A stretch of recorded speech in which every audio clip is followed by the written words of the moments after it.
हम लोग बिहार स्पेशल के अगले सीरीज जो 67 बीपीएससी का एग्जाम 30 सितंबर को है उसे ध्यान में रखते हुए हम लोग प्रीवियस ईयर के साथ में जो आने की संभावना है उन सभी प्रश्नों पे चर्चा करते हुए चल रहे हैं। तो 2022 में जितने भी एग्जाम हुए बीपीएससी से रिलेटेड उन सभी का हम लोग चर्चा कर रहे हैं। तो यह है हेडमास्टर का जो 31 मई को एग्जाम हुआ था बीपीएससी हेडमास्टर का। हालांकि इसमें 150 प्रश्न ही 75 प्रश्न ही सामान्य दिन से पूछे गए थे। तो आइए कुछ प्रश्नों को देख लेते हैं कि बिहार से रिलेटेड इसमें किस तरह के प्रश्न पूछे गए। क्या जो हम लोग अभी तक जो सीरीज में हम लोग अध्ययन किए जो पढ़े क्या उनसे प्रश्न पूछे गए हैं। तो आप देखेंगे 29 में आएंगे। क्वेश्चन नंबर 29 से आपको बिहार स्पेशल मिलना स्टार्ट हो जाएगा बिहार से रिलेटेड। ये 28 हो गया, 27, 28, हाँ 28 तक करेंट अफेयर है। चलिए 29 में हम लोग चर्चा करते हैं। या बिहार बीपीएससी हेडमास्टर का जो एग्ज़ाम हुआ था 31 मई 2022 को, उसका प्रश्न पत्र है। चलिए 29 में प्रश्न पूछ रहा है, नवंबर 2020 में बिहार विधानसभा चुनाव में मतदाताओं की उपस्थिति का प्रतिशत लगभग कितना था। तो जो नवंबर 2022 में एग्ज़ाम हुआ था बिहार विधानसभा का, उसमें जो उपस्थिति प्रतिशत पूछा है वो है, ऑप्शन में है 55% पुरुष, ऑप्शन बी में 57% पुरुष और ऑप्शन सी में 58% पुरुष। और ऑप्शन ई में आपको पता ही होगा कि एक है, एक या एक से अधिक या इनमें से कोई नहीं, ऑप्शन नंबर ई में। तो इस तरह के प्रश्न है। तो इस प्रश्न का जो सही जवाब हो जाएगा वह हो जाएगा ऑप्शन नंबर एक, 55% पुरुष उपस्थिति हुई थी और 60% महिला, ये था उपस्थिति। तो वही कहा उपस्थिति का प्रतिशत क्या रहा, पुरुष से ज़्यादा महिला का ही रहा है। तो ये ध्यान में रखेंगे।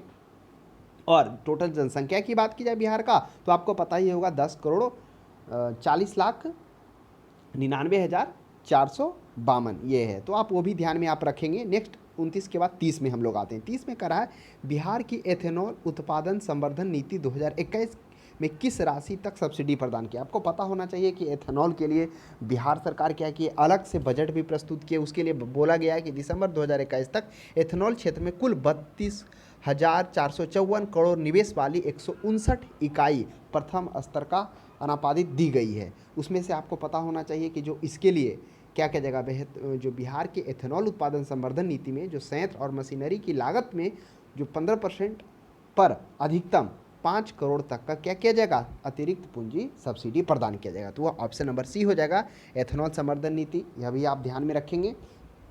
और इस समय का अगर 2021-22 का जो डाटा आप देखेंगे, जो आर्थिक सर्वेक्षण शो किया गया जिसमें 22-23 का भी अनुमान किया गया, उन सभी को एक बार ध्यान में रखेंगे। जैसे 2021 में मत्स्य की भी, कुल खदान की भी बात हुई कि कुल खदान उत्पादन 17.95 लाख टन होने का अनुमान लगाया गया। फिर 2021 में 6.83 लाख टन मछली उत्पादन होने का राज्य लगभग आत्मनिर्भरता की ओर बढ़ रहा है, ये बात किया गया। फिर बिहार में कुल दूध उत्पादन का 115 लाख टन, ये सभी बताया गया। तो एक बार वो भी ध्यान में रखेंगे आर्थिक सर्वेक्षण। हालांकि हम लोग पहले भी चर्चा कर चुके हैं कई बार कि बिहार का आर्थिक सर्वेक्षण क्या रहा, प्रति व्यक्ति आय क्या रहा। जहाँ प्रति व्यक्ति आय भी हम लोगों ने चर्चा किया कि 50,555 है और वही भारत का जो आय है 86,659 रुपया। तो हमने वो दोनों देखा कि एक प्रति व्यक्ति आय हम लोग देखें वर्तमान मूल्य पर, तो वर्तमान मूल्य पर उतना है और स्थिर कीमत पर उससे थोड़ा कम मिलेगा। कम क्यों मिलेगा, क्योंकि स्थिर कीमत पर मुद्रास्फीति यानी महंगाई को इंक्लूड नहीं किया जाता। इसलिए नहीं किया जाता ताकि वो पता चलता है कि आखिर में गरीबी पर किस स्तर तक प्रभाव पड़ा महंगाई का।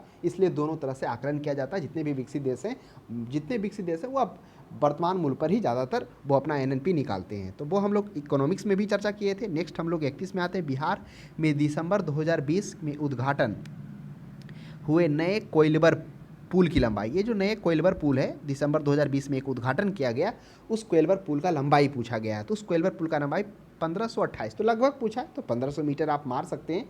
लगभग जब बोली दिया तो एक्यूरेट लंबाई 1528 उसमें ऑफिशियली डाटा दिया गया है। तो आपको ये पता होना चाहिए सोन नदी पर कोइलवर पुल बनाया गया है, यह भी आप ध्यान में रखेंगे। इसका हाल ही में फरवरी में 6 लेन पुल है। हालांकि उद्घाटन तो ऑफिशियली इसका हो चुका था 2020 में ही। फिर नितिन गडकरी और अन्य जो थे ऊर्जा नवीनीकरण जो मंत्री राजकुमार सिंह, इन्होंने वीडियो कॉन्फ्रेंसिंग के जरिए 14 मई शनिवार को एक बार इसे उद्घाटन किए थे और अन्य लेन का। तो ये था इसका, ये हम लोगों ने देखा कोइलवर पुल। आपको ये भी ध्यान में रखना होगा बिहार के गया में सबसे बड़ा रबर डैम लगभग कितना लंबाई, 411 मीटर लंबाई, 95 मीटर चौड़ाई का बनाया जा रहा है, जो बिहार का सबसे है। यूपी में भी बनाया जा रहा है लेकिन वो 200 मीटर का ही है। और एक अन्य जगह शायद आंध्र प्रदेश था, वो भी कम है। तो सबसे बड़ा क्या करा है रबर डैम, वो आईआईटी खड़गपुर प्रोफेसर के निगरानी में बनाया जा रहा है। तो वह भी आप ध्यान में रखेंगे। 31 के बाद हम लोग आते हैं 32 में आते हैं। ये हो गया बिहार करंट अफेयर से कुछ प्रश्न को, क्योंकि बिहार हर क्षेत्र से कवर करता है। अगर प्रश्न पूछता है तो कुछ जोग्राफिकल क्षेत्र भी करता है, कुछ पॉलिटिकल क्षेत्र भी करता है, कुछ बिहार करंट भी करता है, तो इन सभी को ये बिहार हिस्ट्री भी करता है, ये सभी तरह से पूछा जाता है। तो यूएनईपी तथा बिहार सरकार के बीच फरवरी 2021 में एक समझौता हुआ, एमओयू हुआ। वह शामिल क्या था? कम कार्बन विकास था, ऑप्शन बी में है जलवायु लचीलापन था, और उसके बाद है विद्युत वाहनों का उत्पादन था, और डी में है वानिकीकरण था। देखिए अगर आप पढ़ेंगे तो यह जो एमओयू साइन हुआ था यूएनईपी और बिहार सरकार के बीच, वह दिल्ली में हुआ था।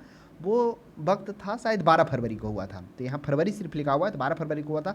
उसमें क्या है, कम कार्बन विकास को लेकर दोनों के बीच में समझौता हुआ था, किस तरह से कम कार्बन विकास किया जाए, तो ये हुआ था। तो मेरे अनुसार यही होना चाहिए, लेकिन इसका ऑफिशियली आंसर की में ई दिया हुआ है, इसलिए थोड़ा आप और देख लेंगे ई में, जैसे एक या एक से अधिक या इनमें से कोई नहीं।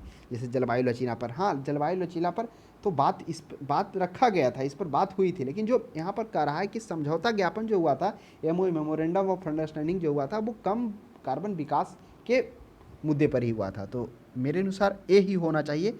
32 के बाद अब हम लोग 33 में आते हैं। करा 33 में कह रहा है कि 2020-21 में राष्ट्रीय औसत प्रतिशत के रूप में बिहार का प्रति व्यक्ति आय मौजूदा कीमत पर लगभग क्या था? तो देखिए ये कह रहा है 2020-21 का बात कहा गया है कि प्रति व्यक्ति आय, तो आपको पता होना चाहिए बिहार का प्रति व्यक्ति आय वर्तमान मूल्य पर 50,555 रुपया है, ये वर्तमान मूल्य पर। और स्थिर मूल्य पर कितना है? स्थिर मूल्य पर 34,114, ये है, आप ध्यान में रखेंगे। तो वर्तमान मूल्य पर हमेशा ही ज़्यादा रहता है, क्यों? क्योंकि इसमें क्या रहता है, मुद्रास्फीति इंक्लूड रहता है। तो ये क्राइटेरिया हो जाता है, तो इन चीज़ों को आप ध्यान में रखेंगे तो क्या हो जाएगा। तो ये था, तो वहाँ पर कह रहा है कि ये नहीं पूछा है कि बिहार का प्रति व्यक्ति आय क्या है, कह रहा प्रति व्यक्ति आय मौजूदा कीमत पर लगभग क्या था। तो मौजूदा कीमत पर जो प्रतिशत पूछा गया है, तो वह जो इसका जो सही जवाब हो जाएगा वह क्या हो जाएगा, मौजूदा कीमत पर वह 36%, ऑप्शन नंबर ए हो जाएगा। तो प्रतिशत भी याद रखेंगे मौजूदा कीमत पर लगभग क्या था, और ये भी आप याद रखेंगे कि स्थिर कीमत पर क्या था। तो स्थिर मौजूदा कीमत यानी बोला जाए जो बिहार का सकल राज्य घरेलू उत्पाद है, जीएसडीपी है, वो वर्तमान मूल्य पर कितना है, वो है 618.63 हजार करोड़ है, और स्थिर कीमत पर 419.68 हजार करोड़ है। तो ये दोनों आप ध्यान में रखेंगे, प्रति व्यक्ति आय बिहार का और जीएसडीपी बिहार का सकल राज्य घरेलू उत्पाद भी ध्यान में रखेंगे, और स्थिर कीमत पर भी और वर्तमान कीमत पर भी, दोनों हम लोगों ने यहाँ पर किया। और पहले भी वाली सीरीज भी इंपॉर्टेंट है। तो उसके बाद अब देखते हैं 34 में, देखते हैं 34 में है चंद्रयान अनुसंधान केंद्र। तो ये अब करंट अफेयर से रिलेटेड आ गया था, ये था, ज़्यादा प्रश्न नहीं था, 1 2 3 4 5 से 6 ही प्रश्न बिहार से रिलेटेड पूछा गए थे, क्योंकि हमने चर्चा किया कि इसमें मात्र 75% समान अध्ययन से था, और बाकी वो शिक्षा से रिलेटेड, यानी कि जो टीचर्स होता है उसके लिए जो स्पेसिफिक होता है वो पूछा गया था। तो ये था बिहार हेडमास्टर से रिलेटेड कुछ प्रश्न। अब हम लोग अगले सीरीज में मिलते हैं, तब तक आप बने रहिए।